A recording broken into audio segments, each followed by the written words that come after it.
মার্কিন president Donald Trump ক্ষমতায় আসার পর তার সরকারের উচ্চ পর্যায়ের প্রথম কোনো প্রতিনিধির বাংলাদেশ সফর। তার এই সফর বাংলাদেশের বর্তমান রাজনীতিতে গুরুত্বপূর্ণ হয়ে ওঠে যখন প্রধান দলগুলোর সঙ্গে বৈঠক অনুষ্ঠিত হয়।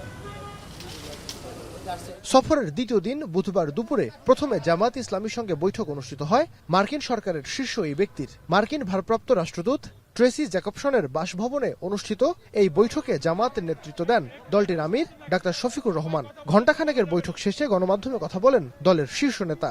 দলটি আগামী রমজানের আগেই ভোট চায় বলে সাফ জানিয়ে দেয়। বান্ডেল থাকলে প্রতি সেনমানিতে টাকা বাঁচবে।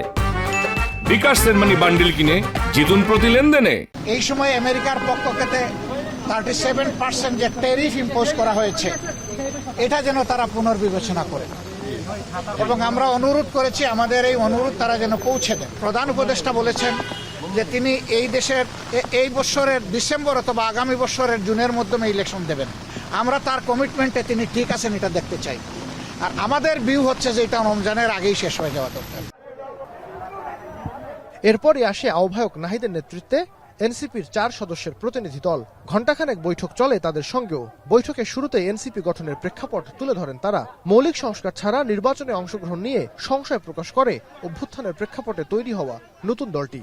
ন্যূনতম সংস্কার নয়, বরং মৌলিক সংস্কার, রাষ্ট্রের গুণগত পরিবর্তনের জন্য আমরা কাজ করছি, এবং কোনো ধরনের পরিবর্তন ছাড়া নির্বাচনের দিকে গেলে সেই নির্বাচনটি গ্রহণযোগ্য হবে না। বিচারের আগে আওয়ামী লীগের সাংগঠনিক রাজনৈতিক কার্যক্রম এবং ইলেকশনে অংশগ্রহণের কোনো সুযোগ আছে বলে আমরা মনে করি না। নিকোল চুলিকের দিনের শেষ ও দীর্ঘ বৈঠকটি হয় বিএনপির সঙ্গে। মহাসচিব মির্জা ফখরুল ইসলাম আলমগীরের নেতৃত্বে 3 সদস্যের প্রতিনিধি দল এতে অংশ নেয়। বর্তমান প্রেক্ষাপটে নির্বাচন ডিসেম্বরের আগেও সম্ভব বলে জানায় দলটি। আলোচনায় এসেছে ঢাকা ওয়াশিংটন দ্বিপাক্ষিক সম্পর্ক এবং শুল্ক আরোপের বিষয়টিও। আমাদের পজিশনটা আমরা বারবার বলে যাচ্ছি ডিসেম্বরের মধ্যে আমরা নির্বাচন চাই, এবং আমি যেটা একটু পরিষ্কার করে বলছি যে কারণে যে সংস্কারের কথাটা বলা হচ্ছে সেটা আগামী 1 মাসের মধ্যে সমাধান করা সম্ভব। যেখানে ঐক্যমত হবে সেটা আগামী 1 মাসের মধ্যে করা সম্ভব।